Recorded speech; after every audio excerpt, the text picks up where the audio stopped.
Hey, welcome to the Road and Morale podcast. So do you ever feel like screaming out in the office, on Zoom or outside the school gates? For the love of God, come on, really? Then if this is you and you're looking for an honest, fun and frank podcast on life and business, then sit back and listen to me, Rona Morale. I'll be bringing great people on the show to talk, share and debate their life experiences and business challenges, keeping the show unpolished, but in a fun and unique British style, with sarcasm, tenacity, or maybe a few swear words or tears. This podcast keeps it real, honest, raw, and removes the bullshit in the only way I know how, through authenticity and getting shit done. Think of it less like the Housewives of New York or Towie with the lipo and drama, and more like the house lives of the real world. I hope you'll take something away to be better informed, laugh, smile, or maybe even finally getting the confidence to shout, come on really. So enjoy.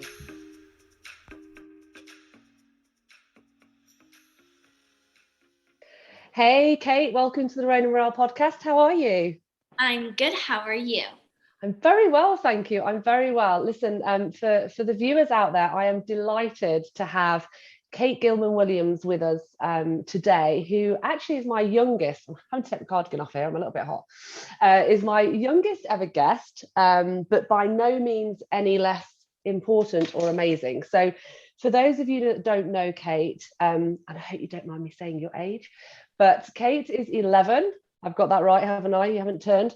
And is the founder of Club 15 and Kids Can Save Animals, which she is very proudly wearing on her t-shirt today, and did that with Microsoft. She also, believe it or not, is an author already, with a book called Let's Go on Safari. And I know you've recently been in Africa. That's when we were speaking recently. And also, if that wasn't enough at the age of 11, you've also created a song with Jen Hartman, which I believe for every download, we will help to rewild the planet with a project that Leonardo DiCaprio is doing. Yes. Amazing. So after that amazing introduction for someone so young, I'd love to throw it over to you now and say, at what stage did you start really taking this seriously and thinking, you know what, I want to do something? So when I was 7 years old, I went on my very first safari and I met a girl game driver. Her name was Michelle, and she taught me everything I know about animals. And she also told me that humans are killing animals. And I was just watching these beautiful animals and couldn't believe it. So that became determined to do something to help. And I came home wanting to write a book. And I asked Michelle if she would be my co-author. So now we have our book, Let's Go on Safari, and 100% of the sales go to organizations that are helping to save wildlife in wild spaces, the Jane Goodall Institute, the Sheldrick Wildlife Trust, and Rewild. Wow. So from right off, you weren't going to be one of those individuals that heard it and just thought, oh, this is really awful, felt overwhelmed, and then carried on the next day. You kind of went, okay, I've got to do something here. Yes. And so how has that relationship blossomed with Michelle over the years? And how did it then develop into, obviously, Kids Can Save Animals? Well, she is my huge mentor. She's taught me everything I know, and I go on safari with her every single year. And she is such a conservationist. She lived out of her truck for 393 days, determined to do conservation efforts.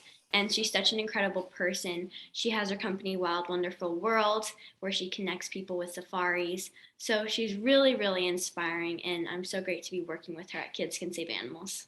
Amazing. And so after you wrote the book together, what was it that made you kind of, did that just scratch the surface? Like, what did you start to learn? Because I don't know if you class yourself as an activist. Would you say you're an activist? Animal activist, yes. You're an animal activist. And the reason why I wanted to just clarify that with you is often people can get frustrated with activists, and at other times they can be really strong and powerful, and other times people are like, well, you're so young, what do you know? I'm a massive disbeliever of that, by the way, because you've gone out there, you've heard, you've seen, you've saw, and you've learned. What would you say to people who might say, what can an 11-year-old do as an activist to help save animals? What do you know? Well, I believe advocacy has no age limit. It doesn't matter how old you are, you can always make a difference. Because if my generation doesn't step up now, in 10 years we won't have elephants. And there's simple things you can do. You can just pick an animal from the red list, learn as much as you possibly can about it, and share what you've learned about that animal to your family and friends, and just become an advocate for that animal. Hmm.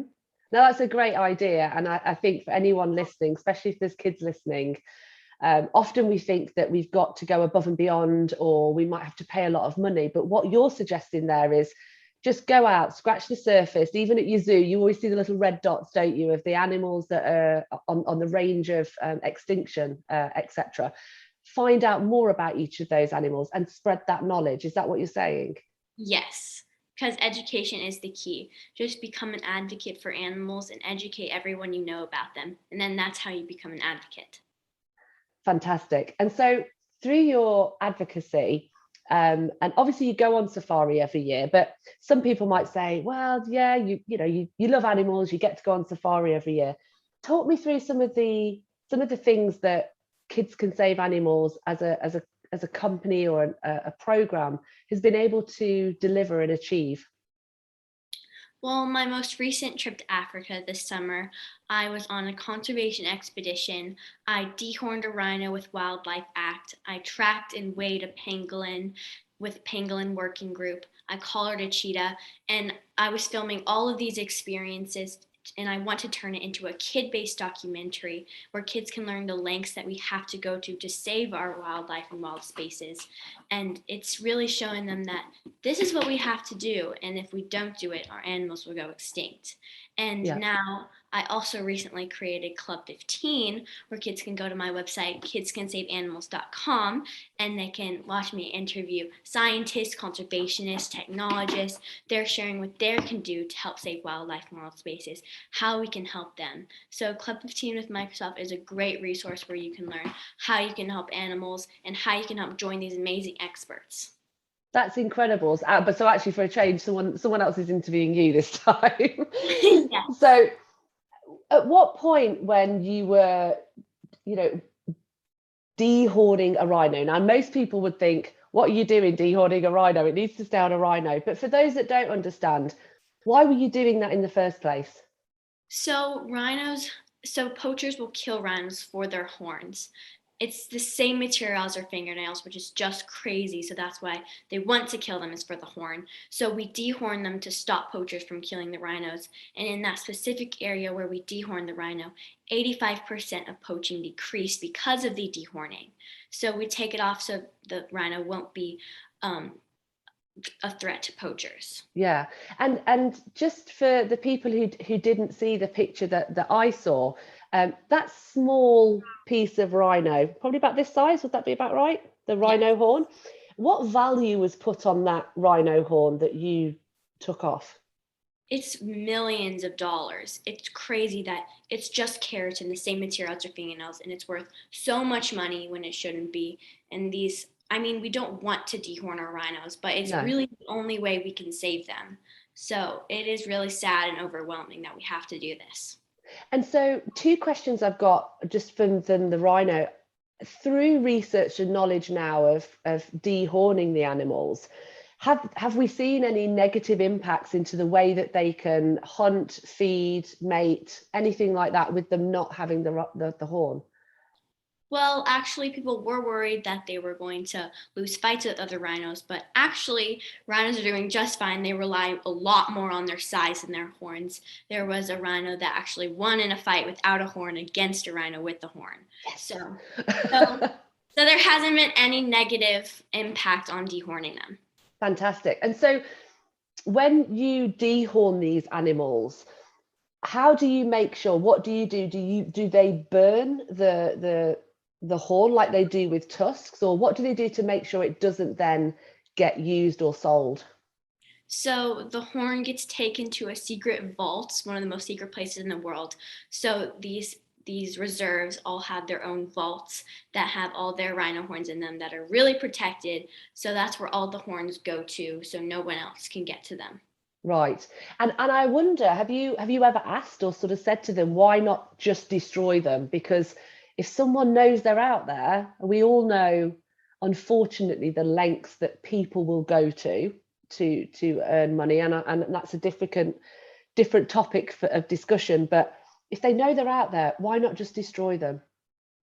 So the horns, actually, you write things on them, and it's a good way you can keep track of the rhinos. So, for example, the rhino I dehorned had a calf. So we wrote numbers that make sure that we know that that calf belongs to that rhino. So they actually keep track of the rhinos with their horns, and they update, the rhinos, the writings on their horns. So it's actually a good way that they can monitor the rhinos. What, by using the horn that's been taken off? Yes. Right. Okay. Well, let's just hope that let's hope there's no corruption, and that we hope that those stay secure. And I have seen scenes of hundreds of tusks being burnt, and it's horrific. But you do think, thank God, no one else can get their hands on them. So let's move on a little bit then to the pangolin. Now, of course, that's a really interesting story and very topical right now with everything that's happened. Such an inquisitive animal, so beautiful. I have had the pleasure of doing safari a couple of times in Africa, and again, massively traded and killed for essentially what is its scales. So what were you doing with the pangolin? So I was working with the Pangolin Working Group. They rescue pangolins that have been trafficked, and they release them back into the wild. So this specific pangolin was kept in the back of a car, and they rescued her, rehabilitated her, and released her back into the wild. And so the process that they go through is that when they first get released, they start weighing her to make sure she's doing okay, she's eating well. So I got to weigh her. She had gained 3 kilograms, which is amazing. We were so grateful for that. And I got to watch her. It was the first pangolin I've ever seen. And because they are the most trafficked animal on the planet, there are only around 200,000 left. So it was really incredible to see one and learn that they're actually making a difference with helping these pangolins and actually rescuing ones that have been trafficked and giving them a second chance. That's amazing. And I assume that's in a specific sanctuary, or is it completely in the wild? So they actually are completely into the wild. They get rehabilitated in a hospital in Johannesburg before they go into the wild to make sure, because there's lots of trauma by getting trafficked. Kept in the back of a car. That's crazy. But after they get rehabilitated, they're free, but they do have tracking on them so they can find the pangolin, make sure they're always doing okay. That's fantastic. And so onto the cheetah. Yes. Tell me more about that. What were you doing and why were you doing it? So we collared a cheetah. It's a really great way to monitor these endangered species. There are only 7,000 left in the wild. So it's critical that we monitor them and collect data from them. So we collared a mother cheetah, and she actually had 4 cubs. Oh. And this cheetah is really important because she has to be a really good mom so she can raise her cubs. So that's really important, so we can get those cubs and add them to the numbers. So we've been collecting data from this cheetah. I got to collar her with Wildlife Act. So really amazing experiences, and cheetahs are my favorite animal. They're on the front cover of our book. So it was a really cool experience. Oh, I have to say, many moons ago, and this is probably something that in hindsight maybe I shouldn't have done, but I experienced a cheetah in South Africa and was able to go into the enclosure, and sort of I did that in Uganda as well. And I look back at it now and think, was it the right thing to do? Was it the wrong thing to do? Because we do want them to be in the wild ultimately, and these animals were in enclosures in areas. So I do question that, as to a little bit like going to watch, the whales at the ocean parks and things. I really can't tolerate that. But then I have to say to myself, well, hold on a minute, Rona, because you did that with a cheetah in Africa, and actually what's the difference? So whilst on one part it was an incredible experience, but actually what could I have done better with my money, maybe to help those animals? So do you have a view on that? Well, I believe that all animals should be free. I don't believe in animals in captivity, but I don't try to pressure kids not to do some things, but I do believe that animals should not be in captivity. Yeah. So for you then, anything like you know, the elephant rides and the, you know, go and poke at an animal or go and be able to stroke it. In your view, really, we need to stop that. Yes, I mean, I would much rather have this money go to helping to save these animals and having them be free. But there are some amazing organizations like the Sheldrick Wildlife Trust who are Yes. rescuing animals, and that's a really cool way. You can get involved with that organization. You can adopt a baby elephant from the Sheldrick Wildlife Trust. So that's a really cool way I think you can get involved with conservation.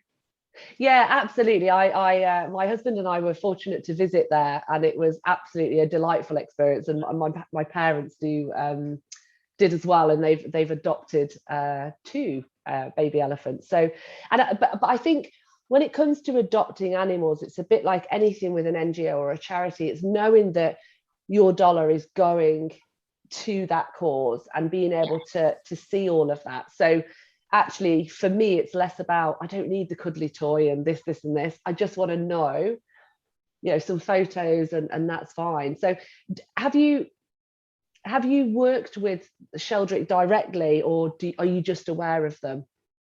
I have worked with the Sheldrick Wildlife Trust.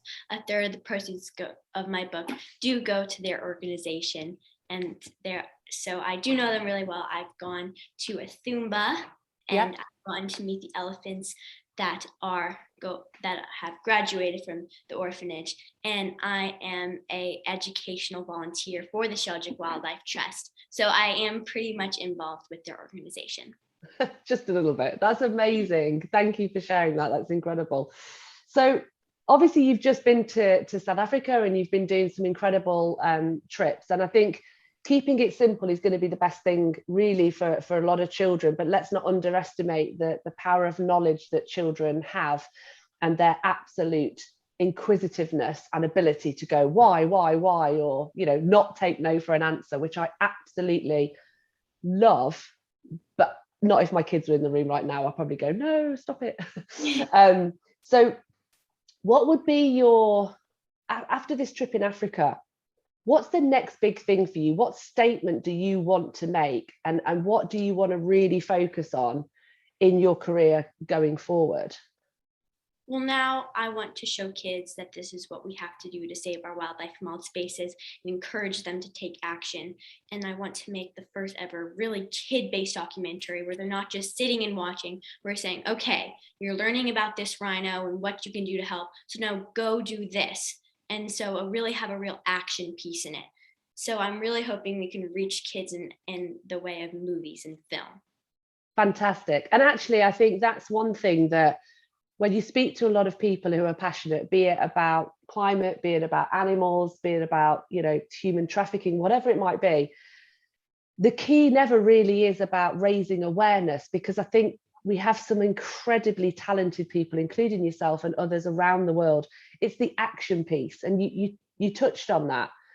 So how do you think we can get your generation actually living and breathing what you're doing? You know, we look at sustainability and climate as well, but how do we make it become part of our culture and our way of being every day?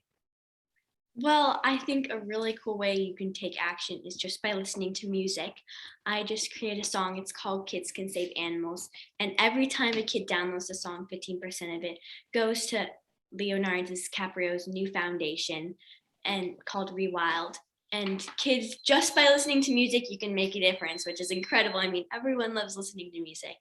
And also I created Club 15 to reach kids and showing kids that people are doing things to help save them, but we need as much advocates as we can to save these species. So, and also I think technology is a really cool way it can help save animals. One of the coolest parts about Club 15 is the learning lab, where kids can go on and learn computer vision, so they can teach their computer how to see and recognize the difference between an apple and banana.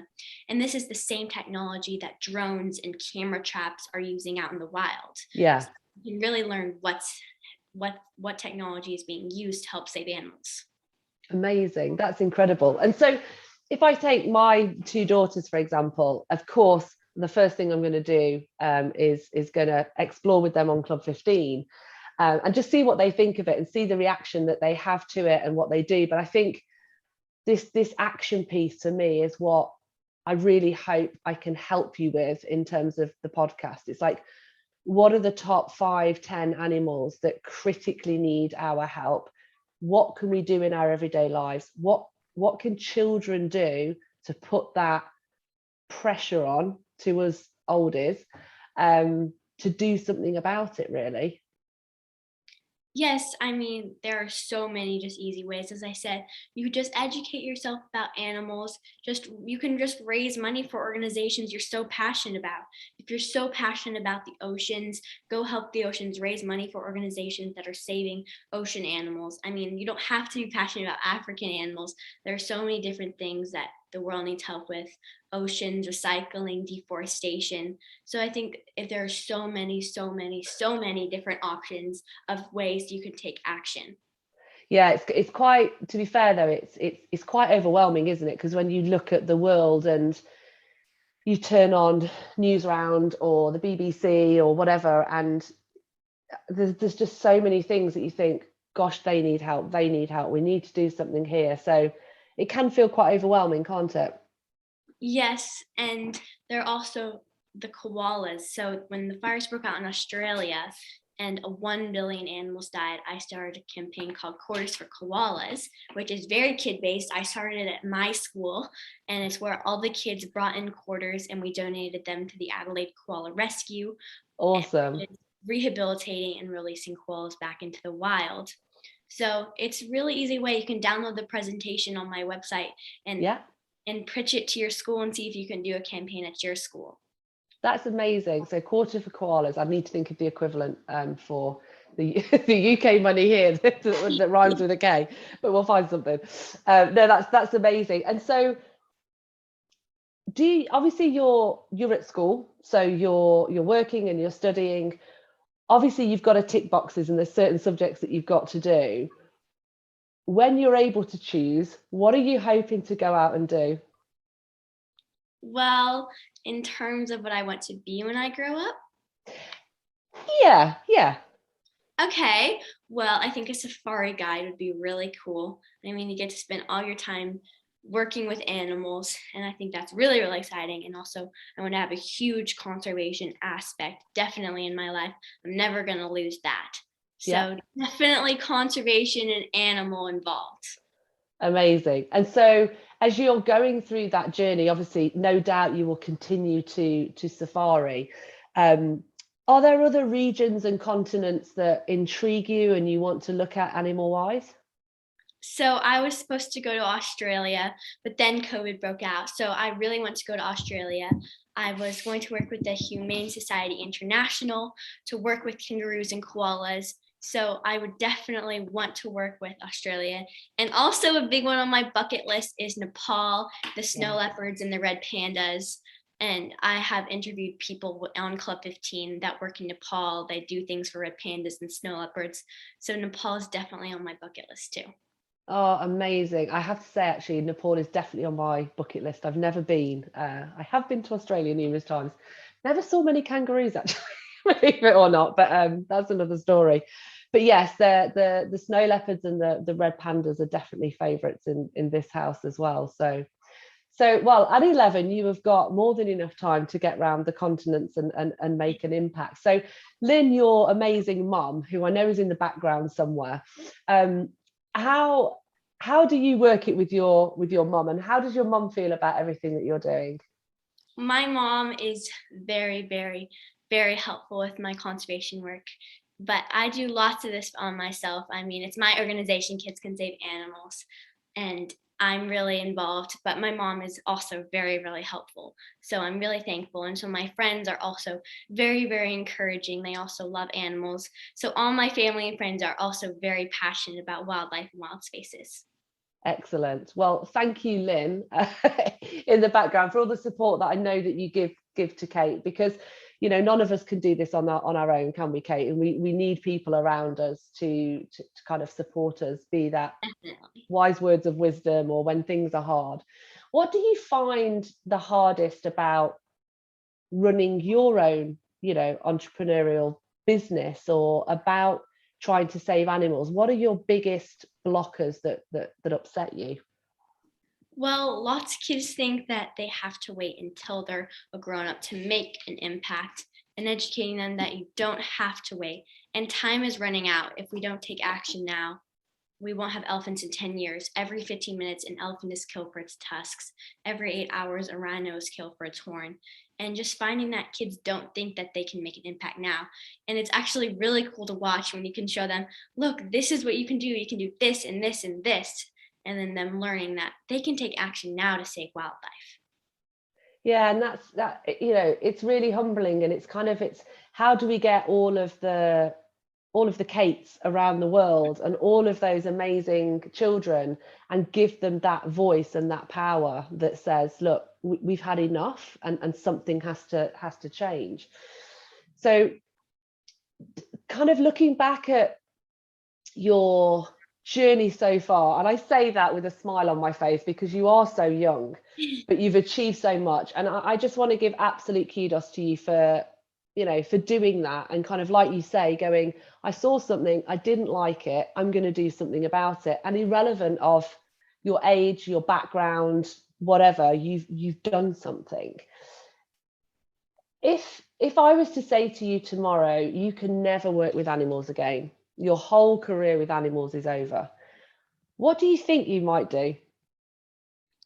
I don't know. I mean, I love animals so much, and I'm such a huge conservationist. I would still try to do something to help save wildlife and wild spaces. If it had to just be something so small, I would definitely take up on that opportunity. But also, I really like the performing arts. Okay. But I definitely know no matter what I do, conservation will always be in my life.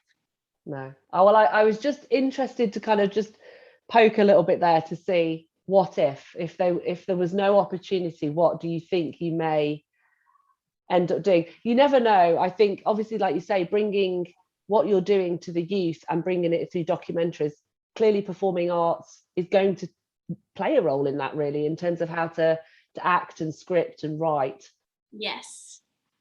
And do you go to an acting school at all or anything like that, or is it?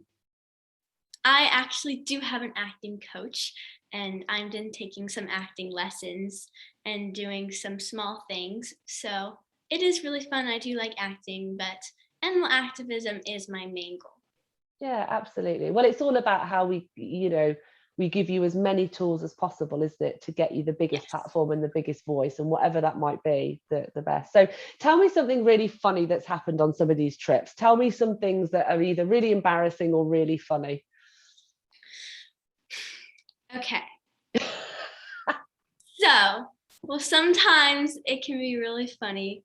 The animals can be really funny. Okay, so when I was on Safari Live, this trip. It's a really popular show, and we did a poop segment. Nice. So safari guides are actually very interested in poop. You can actually learn a lot about the animals from it. Yeah. And so whenever safari guides will stop and be like, oh my gosh, look at this poop. It tells you so much about the animal. And you're just like, what?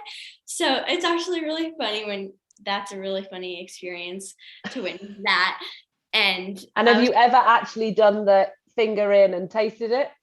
No, I was going to this trip, but I ended up not doing it. Oh, Kate, I'm disappointed. But it was really funny to watch. And I know because when I was on Safari Live, Lauren, the guide, she did do it. She put poop in her mouth and spit it out and saw how far she could get it. So nice. So that was really funny. And sometimes that does happen on safari. No, absolutely. And has anything ever happened when you've been with animals that's really been quite scary? You've had a moment of, I now realize I'm insignificant. Well, animals do tend to leave you alone, but there was one time when we were with some lions, and one of them walked right by our truck, which that happens all the time, but he literally glared at me, and I was like, But I mean, they're not going to hurt you. It's called animal habituation. They're used to the trucks, but it was kind of fun. I was like, oh, hello.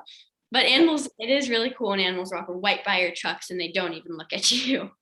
Yeah, and you get this feeling, don't you, when you're in the truck of just how close they are, And in a way, how cocky they must feel, because they're out there, and you could, if you put your arm out, you could touch them sometimes. They are that close. But if you did that, you wouldn't have an arm to pull back in. But it is a really incredible experience, isn't it? And it's how can we make those experiences accessible to many, because the value of the pound or the dollar in terms of tourism is really helpful in a lot of conservation. But as you know, safari is very, very expensive. It's not sort of the trip you can do every year, and it's a shame that it can't be more accessible. And that's what I'm hoping to bring in my documentary and on my book, Let's Go on Safari. We really want it to feel like you're in the safari truck. And you can also go to my website, kidscansaveanimals.com, to really learn what it's like to go on safari. And you can log on to Club 15 and you can watch Safari Live. I think that's a really good example. They're literally in the safari truck going on safari live. So it's a really cool way. You don't have to go to Africa to be involved with animals.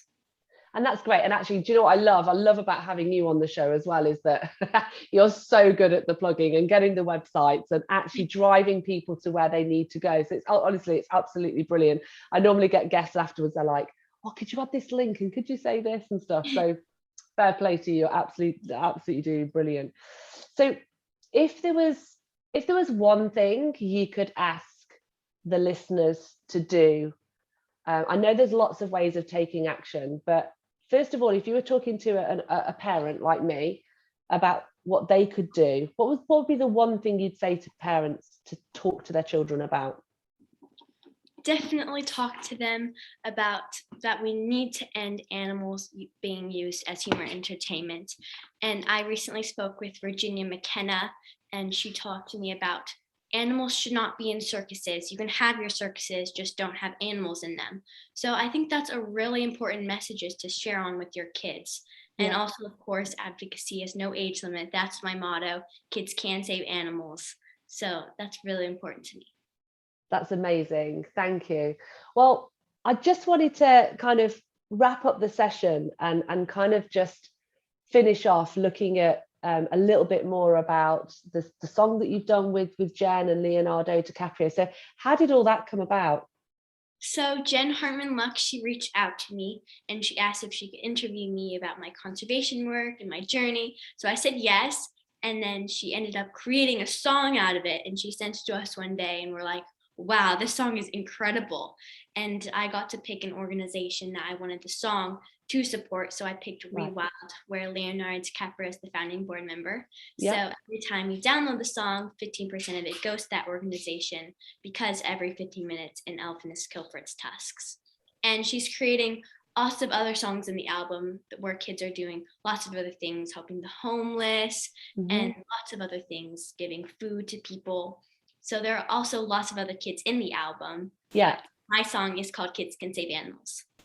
So effectively, the album is lots of different causes, but your particular song obviously is for Kids Can Save Animals. So come on, does Leonardo DiCaprio know you exist, and have you been cheeky enough to meet him?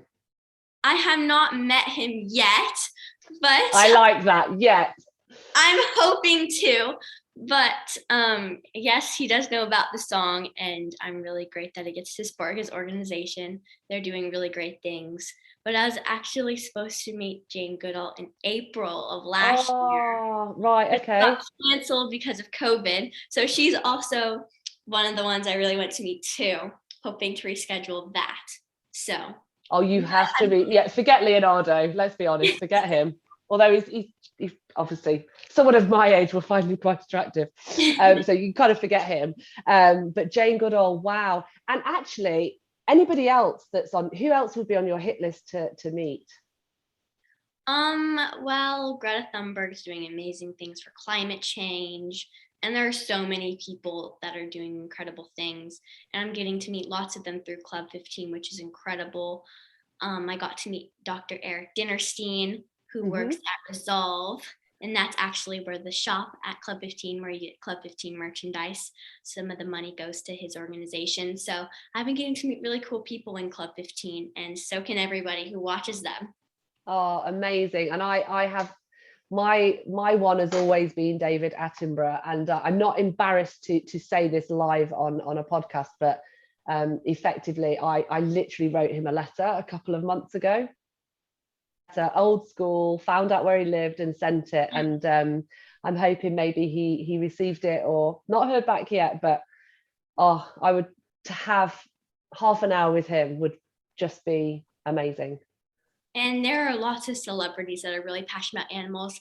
I got to meet Ellen Pompeo, Chelsea Clinton, Deborah Messing. They're all really, really passionate about saving wildlife and wild spaces too. So it's really cool to know that, there are lots of other people out there that want the same thing. Yeah. And you know what? It's hard to not like animals. Let's be honest, yes, isn't it? It is hard.